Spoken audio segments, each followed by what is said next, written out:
Saya mau ya karyawan itu bekerja 24 jam.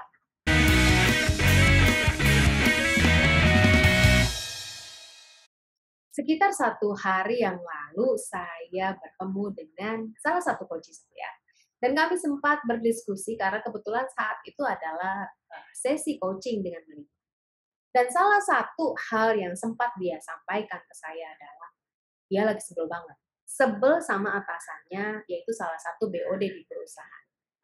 Salah satu komentar yang membuat ia sebel, oke, sebelumnya saya akan sampaikan bahwa coach saya ini adalah seorang praktisi HRD di perusahaan. Dan salah satu hal, isu yang dia sampaikan adalah dia sebel banget sama atasannya yang sempat mengatakan bahwa, kamu tuh gimana sih sebagai HRD? Gimana dong cara meningkatkan produksi? Gimana sih caranya supaya ini perusahaan bisa lebih profit? Saya mau ya karyawan itu bekerja 24 jam. Kenapa? Karena kan saya udah gaji. Itu salah satu komentar yang disampaikan atasan coach saya yang bikin dia, sebel banget. Kalau Anda jadi seorang karyawannya, kira-kira apa yang akan Anda lakukan atau mungkin apa yang akan Anda rasakan dan pikirkan? Salah satu hal yang buat coach saya itu begitu marah adalah, loh, kan mereka juga punya kehidupan, gitu ya.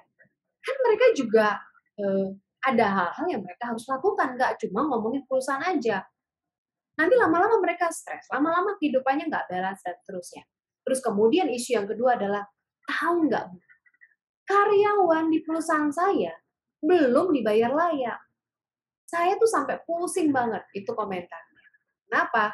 Karena ternyata gajinya di bawah standar rata-rata. Dan sedangkan si business owner, yaitu salah satu BOD ini menuntut karyawannya bekerja luar biasa. Itu juga nggak sih yang dialami oleh perusahaan Anda?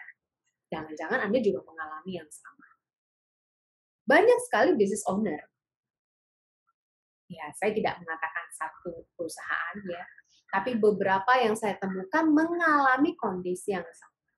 Di mana seorang business owner atau mungkin seorang yang menempati puncak jabatan di perusahaan itu menuntut karyawan mereka bekerja ekstra.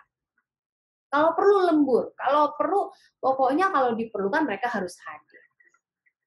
Loh, padahal kan mereka juga manusia, benar nggak? Mungkin Anda setuju sama saya. Ini konsep yang sekarang kita mesti ubah. Kalau ngomong soal produktivitas, nggak ngomong soal berapa panjang, berapa lamanya jam kerja. Tapi pertanyaannya, atau kondisi fakta yang harus kita pahami, produktivitas berbicara seberapa efektif saya menjalankan tugas saya di perusahaan. Seberapa efektif sih saya tahu apa yang diharapkan oleh saya sebagai karyawan di perusahaan, dan tentunya ini harus ada kontribusi perusahaan. Terutama mereka yang menempati posisi puncak, mereka pengambil keputusan. Alih-alih menyalahkan karyawan, Anda coba dilihat lagi. Coba pikir kembali. Apakah saya sudah menetapkan satu ketentuan yang sangat-sangat jelas terkait dengan peran dan tanggung jawab mereka? Banyak perusahaan saya temukan bahkan ketika mereka menyusun sebuah desain organisasi yang akhirnya adalah struktur organisasi, mereka buat ya udah sesuai dengan keinginan Anda. Nggak ada tuh yang namanya menghubungkan antara strategi bisnis, kemudian menghubungkan dengan proses bisnis. Pokoknya udah mau saya. Akhirnya yang terjadi adalah kemungkinan besar terjadi overload, beban kerja yang terlalu tinggi, atau kebalikannya, Anda kelebihan tenaga kerja. Nah, ini yang harus kita sikapi. Bila Anda seorang business owner yang mungkin Anda mendengar saya sekarang, coba deh lihat kembali, saya udah menjalankan atau mengelola bisnis saya dengan tepat atau belum. Saya dalam hal ini tidak berbicara bagaimana jagonya Anda menjual produk Anda, yang mungkin yang menjual malah adalah sales Anda. Tapi di sini saya mau mengajak Anda untuk melihat dari perspektif yang berbeda.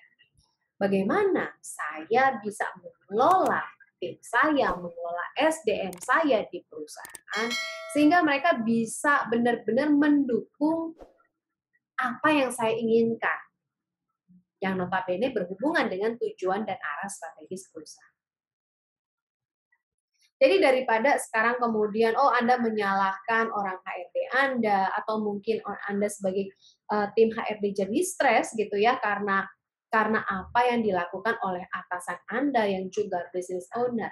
Coba deh lihat lagi, saya sudah membantu business owner dalam mendesain organisasi dengan tepat belum?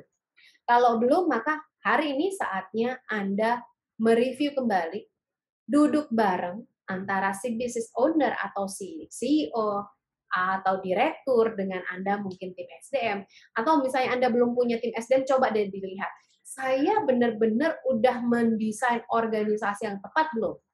Kalau ternyata terus Anda kebingungan, coba cari mentor yang bisa bimbing Anda dalam hal mengelola organisasi. Lalu yang kedua, tidak hanya kita bicara desain organisasi, yang kedua adalah saya sudah memberikan satu fundamental dasar yang memang benar-benar dibutuhkan belum untuk karyawan saya. Contoh yang paling simpel adalah, apakah saya sudah memberikan gambaran deskripsi pekerjaan yang sangat jelas, transparan, dan terstruktur bagi setiap karyawan saya di perusahaan. Karena ternyata banyak saya temukan, mereka membuat deskripsi pekerjaan, tapi tidak benar-benar tepat. Yang mereka tuliskan adalah pengalaman di pekerjaan sebelumnya. Sampai saya kemudian terheran-heran, kenapa jabatan yang sama punya deskripsi jabatan yang berbeda. Dan proses kerja yang sama dikerjakan dua orang yang berbeda. Padahal mereka cuma perlu satu orang untuk mengerjakan proses tersebut. Yang ketiga, apakah Anda sudah memberikan satu mekanisme penghargaan atau reward, baik secara finansial maupun non-finansial secara tepat atau belum? Kebanyakan perusahaan berusaha untuk meningkatkan profit perusahaan mereka dengan menghemat biaya operasional mereka, terutama terkait kepada pembebanan gaji. Jadi jangan heran kalau misalnya Anda punya misi perusahaan, ingin menjadi perusahaan yang besar di Indonesia atau mungkin perusahaan yang mengglobal di dunia, tapi rekrutmen Anda, cara Anda merekrut karyawan Anda sama sekali nggak jelas. Atau bahkan Anda tidak punya spesifikasi karyawan yang memang dituntut untuk menjadi perusahaan global. Jadi sekarang jangan salahkan karyawan Anda. Kenapa? Yang pertama, Anda salah rekrut. Yang kedua, Anda nggak punya standar untuk karyawan Anda. Lalu yang ketiga, coba lihat lagi. Apakah saya punya nggak sih acuan untuk memonitor kinerja karyawan saya? Apakah saya mensosialisasikan perencanaan kinerja kepada masing-masing karyawan saya? Tahu nggak sih mereka apa yang diharapkan Anda kepada mereka? Kalau belum, maka koreksi lagi, coba review lagi. Apakah saya sudah mempersiapkan sistem manajemen kinerja bagi mereka? Nggak usah yang kompleks, bikin yang sederhana, dan itu bisa diaplikasikan. Itu yang penting. Kemudian, yang berikutnya adalah berikan reward yang benar. Reward nggak cuma ngomongin kompensasi secara material, tapi bagaimana Anda menghargai effort atau usaha karyawan Anda dengan mengatakan terima kasih atau memberikan sesuatu yang kecil dan mereka merasa diperhatikan, maka Anda mendapatkan 2 kali lipat tingkat produktivitas yang akan diberikan oleh karyawan Anda kepada